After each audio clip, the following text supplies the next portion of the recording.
வணக்கம். செல்வகுமாரின் மாலை வானிலை ஆய்வறிக்கை. அதிகாரப்பூர்வ வானிலை அறிக்கைக்கு இந்திய வானிலை ஆராய்ச்சித்துறை அறிக்கையை பார்க்கவும். 2025 மே 9 வெள்ளிக்கிழமை மாலை ஆய்வறிக்கை. எதிர்பார்த்தது போலவே மழை பொழிவு இலங்கையில் தொடங்கி மன்னார் வளைகுடாவில் முன்னேறி கொண்டிருக்கிறது. அதேபோல மேற்கு தொடர்ச்சி மலை மாவட்டங்களில் வெப்பத்தால் லேசான ஈரப்பதம் சுமந்து, அதாவது வெப்ப நீராவி சுமந்து வரும் காற்று மதுரை திண்டுக்கல் மாவட்டங்களில் இருந்து கரூர் மாவட்டம், மதுரை திண்டுக்கல் மாவட்டத்திலிருந்து மழை மேகங்களை உருவாக்கி மழை பொழிவை தொடக்கி டெல்டா மாவட்டங்கள் வரைக்கும் இன்று நள்ளிரவு நாளை அதிகாலை வரை மழை பொழிவை கொடுக்க சாதக அமைப்பு உருவாகி கொண்டிருக்கிறது. இலங்கையில் பெய்து கொண்டிருக்கூடிய மழை ராமநாதபுரம் மற்றும் புதுக்கோட்டை மாவட்ட கடலோரத்திற்கும், அதனைத் தொடர்ந்து டெல்டாவின் தெற்கு கரையோரத்திற்கு தூறல் நனைக்கும் மழை பொழிவை நள்ளிரவுக்குள் கொடுக்க தொடங்கும். அதே வேளையில் மேற்கு திசையிலிருந்தும் மழை மேகங்கள் உண்டாகி டெல்டா மாவட்டங்களுக்குள் வரும்.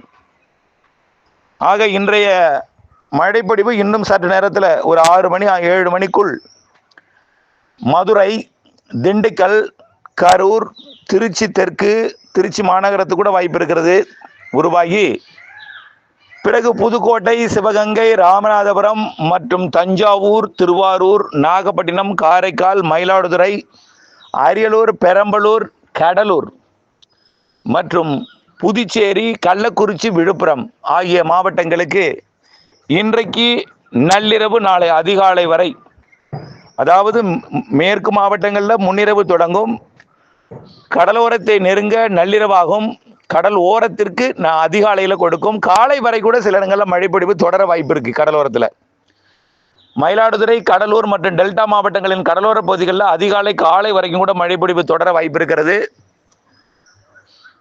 கண்டிப்பாக இன்றைக்கு டெல்டாவிற்கு கனமழை காத்திருக்கிறது. இன்னும் சற்று நேரத்தில் திண்டுக்கல், மதுரை, கரூர், திருச்சி மாவட்ட பகுதிகளில் உருவாகும்.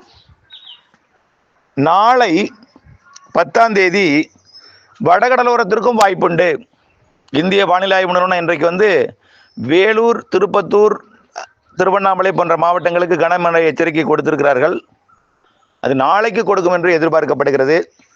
இன்றைக்கு டெல்டா மாவட்டங்கள் மற்றும் அதனை சுற்றியுள்ள மாவட்டங்களுக்கு நள்ளிரவு அதிகாலையில் கனமழை பொழிவை கொடுக்கும். நாளை வடகடலோரமெல்லாம் கொடுக்கும். அதாவது 11ஆம் தேதி. 12ஆம் தேதி மேற்கு தொடர்ச்சி மலை மாவட்டங்களுக்கும் மழை பொழிவு கொடுக்க தொடங்கும். 12ஆம் தேதி வடமேற்கு வெப்ப நீராவி காற்று கர்நாடகா, ஆந்திர எல்லையோர மாவட்டங்களில் நுழைந்து கேரளா வழியாக நுழையக்கூடிய குளிர்காற்றும், கர்நாடகாவின் மைசூர், பெங்களூரு வழியாக கர்நாடகா எல்லையோர மாவட்டங்களில் தமிழ்நாடு, நீலகிரி, ஈரோடு போன்ற மாவட்டங்களில் நுழையும் அந்த வெப்ப நீராவி குளிர்விக்கப்பட்டு தெற்கு கர்நாடகா, தெற்கு ஆந்திர பிரதேசம், தமிழ்நாட்டின் ஆந்திர எல்லையோர மாவட்டங்கள், தமிழ்நாட்டின் கர்நாடக எல்லையோர மாவட்டங்கள், கேரளா மற்றும் தமிழ்நாட்டின் கேரளா எல்லையோர மாவட்டங்கள் மற்றும் மேற்கு தொடர்ச்சி மலைப்பகுதிகள், உள் மாவட்டங்கள், மேற்கு மாவட்டங்கள், தென் மாவட்டங்கள், மத்திய மாவட்டங்கள், வட உள் மாவட்டங்கள் என்று அனைத்து மாவட்டங்களுக்கும் 12ஆம் தேதிக்கு மேல் படிப்படியாக மழைப்பொழிவு பரவலாகும். டெல்டா மாவட்டங்களுக்கும் மழைப்பொழிவை கொடுக்கும். ஆனால் மழைப்பொழிவு 12ஆம் தேதிக்கு மேல் முதலிடத்தை பிடிக்கும் இடம் மேற்கு தொடர்ச்சி மலை மாவட்டங்கள், கேரளா எல்லையோர மாவட்டங்கள். அடுத்த இடம் கர்நாடக எல்லையோர மாவட்டங்கள். கர்நாடக எல்லையோர மாவட்டங்கள் தான் முதலிடம் பிடிக்கும் போல் தெரிகிறது. கர்நாடக எல்லையோர மாவட்டத்திலையும் கேரள எல்லையோரம் இருக்கக்கூடிய நீலகிரி, ஈரோடு இந்த மாவட்டங்கள், கிழக்கு தொடர்ச்சி மலை மாவட்டம் முதலிடத்தை பிடிக்கும் என்று எதிர்பார்க்கப்படுகிறது. ஆக அந்த மழைப்பொழிவு 12ஆம் தேதியை விட 13 பரப்பில் அதிகரிக்கும்னு சொல்லியிருக்கிறோம். 13 விட 14 அதிகரிக்கும். இப்படியே தென்மேற்கு பருவமழை தொடங்கும் வரைக்கும் மழைப்பொழிவு இருந்து கொண்டே இருக்கும்.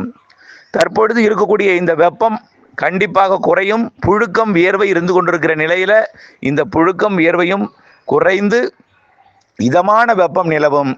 இதமான வெப்பம் எங்கே? வெப்ப நீராவி வடமேற்கிலிருந்து 12ஆம் தேதிக்கு மேல் மழை பொழிவை கொடுக்கும். 12ஆம் தேதியே எல்லோருக்கும் கிடைக்காதுங்க. மேற்கு தொடர்ச்சி மலை மாவட்டங்களுக்கு மழை தொடங்கும் நாள் 12, 13 கொஞ்சம் பரப்பில் கூடும், 14 இன்னும் பரப்பில் கூடும், 15 நீங்கள் எதிர்பாருங்கள் அனைவருக்குமே. 16, 17, 18 என்று 30ஆம் தேதி வரை தென்மேற்கு பருவமழை தொடங்கும் வரைக்கும் தென்மேற்கு பருவமழை தொடங்கியது போலவே மழைப்பொழிவு இருக்கும் என்பதை மீண்டும் மீண்டும் தெரியப்படுத்த விரும்புகிறேன். அடுத்தபடியாக அனைத்து மாவட்டங்களுக்குமே மழைப்பொழிவு கிடைக்குங்க. வித்தியாசமான ஒரு வானிலையாக இருக்கும் இந்த ஆண்டு. மே மாதம் பின்னாடி 15 தேதி பிற்பகுதி, மே பிற்பகுதி பின் அரைப்பகுதி வித்தியாசமாக இருக்கும், வியப்பூட்டும் வானிலையாக இருக்கும். இது கோடையா அல்லது தென்மேற்கு பருவமழை காலமா என்று ஒரு சந்தேகத்தில் ஒரு ஆச்சரியமாக வியப்பூட்டும் வகையில் மழைப்பொழிவு இருக்கும். கண்டிப்பாக மாலை வந்துவிட்டால் மழைப்பொழிவு, இரவு நள்ளிரவு அதிகாலை வரை மழைப்பொழிவு நீடிக்கும். கண்டிப்பாக கோடை அனல் எதுவுமே இருக்காது. 100 டிகிரிக்கு கீழ் குறைந்து விடும் வெப்பம் அந்த நாட்களிலே. ஒரு சில இடங்களில் 100 டிகிரி இருந்தாலும் அது முற்றிலுமாக சில மணி நேரங்களிலே அது மாறிவிடும். ஆக தென்மேற்கு பருவமழை வரக்கூடிய 30ஆம் தேதி கேரளாவில் தொடங்கும், 28ஆம் தேதி இலங்கையில் தொடங்கும்னு ஏற்கனவே சொல்லியிருக்கிறோம். தொடக்கமே வலுவாக இருக்குன்னு சொல்லியிருக்கிறோம். ஜூன் ஜூலை தென்மேற்கு பருவமழை வலுத்திருக்கும். கோடை மழை வரக்கூடிய இந்த 12ஆம் தேதியிலிருந்து இந்த மாத இறுதி வரை பெய்யக்கூடிய மழையே அணைகளை நிரப்பும். அணைகளை அதாவது முழுமையாக நிரம்பாவிட்டாலும் கணிசமான அளவிலே உயர்த்தும். முதல் வாரம் 2வது வாரத்திலேயே அணைகளை நல்ல ஒரு நீர்மட்டத்துக்கு கொண்டு வரும் அளவிலே மழை இருக்கு. ஜூன் ஜூலை நல்ல ஒரு மழை. ஜூலை உபரி நீர் மேட்டூர்லேருந்து திறக்கும் அளவிற்கு ஜூலையிலேயே நல்ல மழை பொழிவை கொடுக்கும். ஜூன் 12ஆம் தேதியே மேட்டூர் அணை வழக்கமாக திறக்கப்படுவதற்கு முன்பே திறக்கப்பட வாய்ப்பு இருக்கு. ஜூலையில் அணை நிச்சயமாக நிரம்பிடும். ஜூலை உபரி நீர் திறக்கும் அளவிற்கு தென்மேற்கு பருவமழை இருக்கும் என்று எதிர்பார்க்கப்படுகிறது. ஆகஸ்ட்டில் கொஞ்சம், எப்பொழுதுமே ஆகஸ்ட்டில் தான் நிரம்பும். இந்த வருஷம் ஜூலையில் நிரம்பும். ஆகஸ்ட்டில் கொஞ்சம் தீவிரம் குறைவாக இருக்கும். செப்டம்பர் அக்டோபரில் மீண்டும் தீவிரமாக இருக்கும்.